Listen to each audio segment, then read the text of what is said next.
भारत के खिलाफ पाकिस्तान को सैन्य सपोर्ट दे रहा था चीन। इधर कजाकिस्तान से चीन की बर्बादी की स्क्रिप्ट लिख चुका भारत। पाकिस्तान को पानी रोककर तो चीन को ऐतिहासिक आर्थिक चोट देकर सबक सिखा रहा भारत। चीन के अरबों डॉलर होंगे बर्बाद।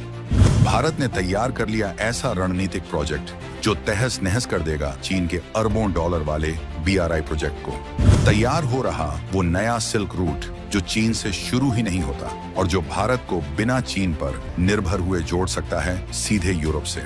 कजाकिस्तान बन रहा यूरेशिया का नया किंग मेकर। भारत को होने वाला बम्पर फायदा, चीनी BRI को बर्बाद कर देगा भारत का ये कॉरिडोर। जब चीन पाकिस्तान को सैन्य सपोर्ट दे रहा था, जब भारत ऑपरेशन सिंदूर और उससे पहले भी ये देख चुका था कि चीन पाकिस्तान के साथ मिलकर षड्यंत्र कर रहे हैं, तभी से भारत चीन पाकिस्तान दोनों को सबक सिखाने की सोच चुका था। ऑपरेशन सिंदूर से ठीक पहले पाकिस्तान जान वाले पानी को बंद कर भारत ने पाकिस्तान को एक गहरे संकट में धकेल डाला है। तो अब एक और खुलासा हुआ है जो ये बताता है कि भारत ने सिर्फ पाकिस्तान को ही नहीं बल्कि चीन को भी बर्बादी के दलदल में धकेल दिया है। भारत ने पाकिस्तान को बंद करके सबक सिखाया है तो चीन पर बिना किसी हथियार का वार करके भारत ने उसके अरबों डॉलर बर्बाद करने का खाका तैयार कर लिया है। भारत उसे ऐसा सबक सिखाने की प्लानिंग कर चुका है जिसे वो कई सालों तक याद रखेगा। दरअसल एक तरफ है चीन का महा project belt and road initiative यानी BRI, एक ऐसा रेशमी जाल जिसे चीन पूरी दुनिया पर फेंक रहा है। सड़कें, बंदरगाह, रेलवे लाइनें बनाकर छोटे छोटे देशों को अपने कर्ज के बोझ तले दबाने की ये एक ऐसी खतरनाक रणनीति है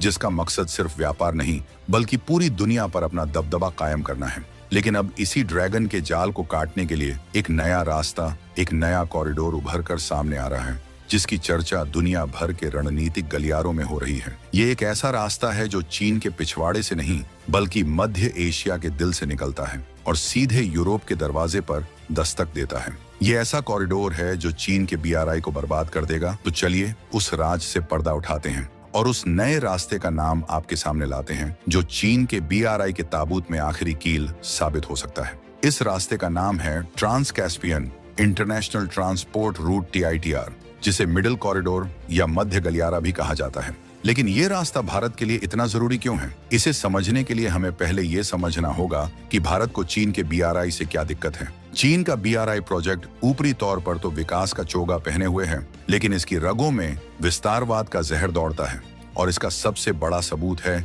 CPEC यानी चीन पाकिस्तान इकोनॉमिक कॉरिडोर।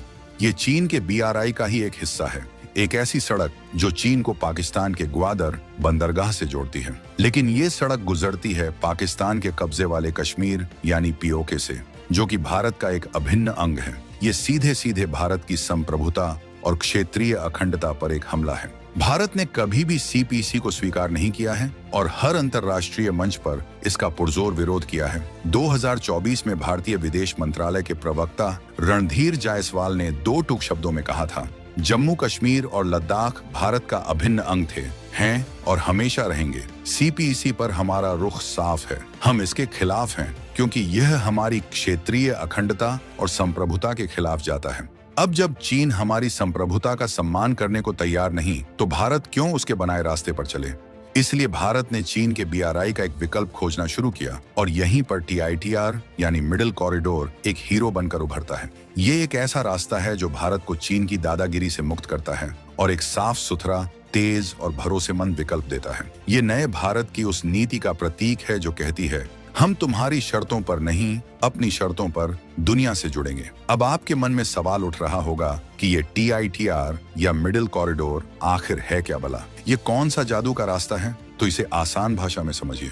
ये कोई एक सीधी सड़क नहीं बल्कि रेल, सड़क और समंदर का एक मिला जुला नेटवर्क है जिसे मल्टी मॉडल रूट कहते हैं। ये कॉरिडोर चीन या कजाकिस्तान से शुरू होता है, फिर कैस्पियन सागर को जहाजों के जरिए पार करता है, अजरबैजान पहुंचता है, फिर जॉर्जिया से होते हुए तुर्की और वहां से सीधे यूरोप के बड़े बड़े देशों तक माल पहुंचाता है। इस पूरे रूट की खास बात यह है कि ये रूस और ईरान जैसे देशों को, जिन पर अक्सर प्रतिबंध लगे रहते हैं, उनको भी बाईपास कर सकता है। ये कुल मिलाकर करीब 4250 किलोमीटर की रेलवे लाइन और 500 किलोमीटर के समुद्री मार्ग का इस्तेमाल करता है। इस रास्ते की अहमियत 2014 में रूस द्वारा क्रीमिया पर कब्जे के बाद और ज्यादा बढ़ गई, जब कजाकिस्तान, अजरबैजान और जॉर्जिया जैसे देशों ने फैसला किया कि वो व्यापार के लिए किसी एक बड़ी शक्ति पर निर्भर नहीं रह सकते। 2017 में जब 826 किलोमीटर लंबी बाकू-तबिलिसी कार्स रेलवे लाइन शुरू हुई तो इस कॉरिडोर को पंख लग गए। आज इस रास्ते से चीन से तुर्की तक माल सिर्फ 12 दिनों में और चेक रिपब्लिक की राजधानी प्राग तक 18 दिनों में पहुंच सकता है, जो कि समुद्री रास्ते से कहीं ज्यादा तेज है। और ये सिर्फ बातें नहीं हैं, आंकड़े इसकी गवाही दे रहे हैं। कजाकिस्तान के परिवहन मंत्रालय के अनुसार अकेले 2024 में इस रूट पर ट्रैफिक में 62% की तूफानी बढ़ाती हुई और ये 45 लाख टन तक पहुंच गया। कंटेनर ढुलाई में तो 170% का अविश्वसनीय उछाल आया। 2025 के लिए 52 लाख टन का लक्ष्य रखा गया है। ये आंकड़े चीख चीख कर कह रहे हैं कि दुनिया को चीन के BRI का एक विकल्प मिल गया है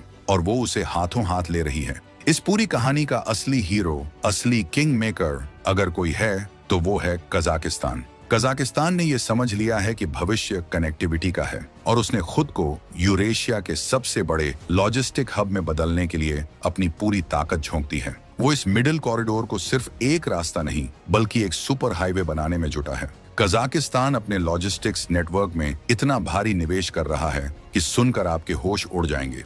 सिर्फ 2025 में ही कजाकिस्तान 13,000 किलोमीटर की सड़कों और 6,100 किलोमीटर की रेलवे लाइनों को आधुनिक बना रहा है। वो अपने 6 बड़े हवाई अड्डों का विस्तार कर रहा है और कैस्पियन सागर पर नए समुद्री टर्मिनल बना रहा है। इसमें अक्ताऊ बंदरगाह पर एक विशाल कंटेनर हब भी शामिल है, जिसकी क्षमता 2,40,000 कंटेनरों की होगी। और ये तो सिर्फ शुरुआत है। 2029 तक 11,000 किलोमीटर की और रेल लाइनों को अपग्रेड करने की योजना है। ये सब कुछ एक बहुत बड़े विजन का हिस्सा है। कजाकिस्तान के राष्ट्रपति कासिम-जोमार्ट टोकायेव ने दुनिया भर के निवेशकों को साफ संदेश दिया है कि उनका देश भविष्य के लिए तैयार है, टिकाऊ है और पूरी दुनिया के साथ एकीकृत होने के लिए तैयार है। इस मेहनत का असर भी दिखने लगा है। 2025 की पहली छमाही में कजाकिस्तान ने 6% की शानदार GDP ग्रोथ दर्ज की, जो पिछले 12 सालों में सबसे तेज है। और इस ग्रोथ का इंजन लॉजिस्टिक्स, व्यापार और निर्माण ही है। जब कोई देश अपने इंफ्रास्ट्रक्चर पर इस लेवल का निवेश करता है तो वो सिर्फ सड़कें और रेल लाइनें नहीं बनाता, बल्कि वो पूरी दुनिया के लिए भरोसे और अवसरों का एक नया रास्ता बनाता है। कजाकिस्तान आज वही कर रहा है और भारत जैसे देशों के लिए ये एक बहुत बड़ी खुशखबरी है। अब आते हैं सबसे बड़े सवाल पर। कजाकिस्तान तो ये सब कर रहा है, लेकिन इससे भारत को क्या फायदा? भारत तो सीधे तौर पर इस मिडिल कॉरिडोर से जुड़ा भी नहीं है। यहीं पर भारत की चाणक्य नीति और दूरदर्शी सोच काम आती है। भारत ने चीन के BRI को काटने के लिए सिर्फ एक नहीं बल्कि कई मोर्चों पर काम किया है। भारत का अपना एक महत्वाकांक्षी कॉरिडोर है जिसका नाम है international north south transport corridor.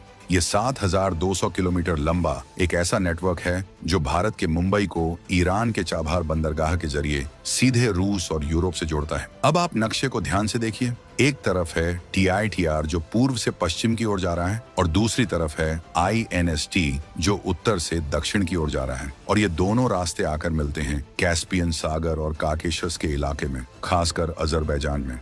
ये वो रणनीतिक चौराहा है जहां भारत अपने सामान को INSTC के जरिए भेजकर TITR के नेटवर्क पर डाल सकता है और वहां से उसे सीधे तुर्की और यूरोप पहुंचा सकता है। ये दोनों कॉरिडोर मिलकर एक ऐसा शक्तिशाली ग्रिड बना सकते हैं जो चीन के BRI को पूरी तरह से अप्रासंगिक कर देगा। इसके अलावा भारत एक और महा प्रोजेक्ट का हिस्सा है जिसका नाम है IMIC यानी India middle east Europe economic corridor. ये कॉरिडोर भारत को अरब देशों के जरिए सीधे यूरोप से जोड़ेगा। तो आप देख सकते हैं कि भारत एक साथ तीन मोर्चों पर काम कर रहा है, INSTC, IMIC और अब TITR के साथ जुड़ने की संभावना। ये एक ऐसी बिसात है जिस पर भारत ने अपने मोहरे इस तरह से बिछाए हैं कि चीन चारों खाने चित्त हो जाए। ये सिर्फ व्यापार की बात नहीं है, ये 21वीं सदी में दुनिया का सबसे बड़ा कनेक्टिविटी का खेल है और इस खेल में भारत अब एक दर्शक नहीं बल्कि एक मुख्य खिलाड़ी बनकर उभरा है। तो इस पूरी कहानी का निचोड़ क्या है? निचोड़ ये है कि दुनिया अब किसी एक देश की दादागिरी पर नहीं चलेगी।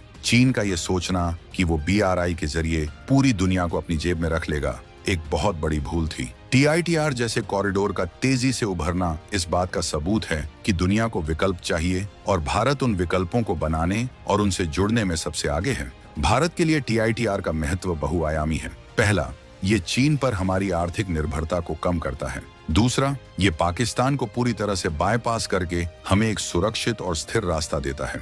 तीसरा, लाल सागर में हूती उपद्रवियों के कारण जब स्वेज नहर का पारंपरिक समुद्री मार्ग असुरक्षित और महंगा हो गया है, तब TITR एक तेज और सस्ते विकल्प के रूप में सामने आता है। और सबसे महत्वपूर्ण, जब TITR भारत के अपने INSTC के साथ जुड़ता है तो ये एक ऐसा ट्रांस यूरेशियन ग्रिड बनाता है जो न सिर्फ भारत के निर्यातकों के लिए वरदान साबित होगा, बल्कि ये मध्य एशिया से लेकर यूरोप तक भारत के रणनीतिक प्रभाव को भी बढ़ाएगा। ये सिर्फ सामान भेजने का रास्ता नहीं है, ये भारत के प्रभाव, भारत की संस्कृति और भारत की दोस्ती को दुनिया के कोने कोने तक पहुंचाने का रास्ता है। ये उस नए भारत का विजन है जो कनेक्टिविटी को अपनी सबसे बड़ी ताकत बना रहा है। ये एक ऐसे भारत का ऐलान है जो अब सिर्फ अपने पड़ास तक सीमित नहीं, बल्कि यूरेशिया के दिल में अपनी जगह बना रहा है। अब हम आपकी राय जानना चाहते हैं, आपको क्या लगता है, क्या TITR और INSTC का ये गठजोड़ सच में चीन के BRI को चुनौती दे पाएगा? भारत को इन कनेक्टिविटी प्रोजेक्ट्स को सफल बनाने के लिए और क्या कदम उठाने चाहिए? अपनी राय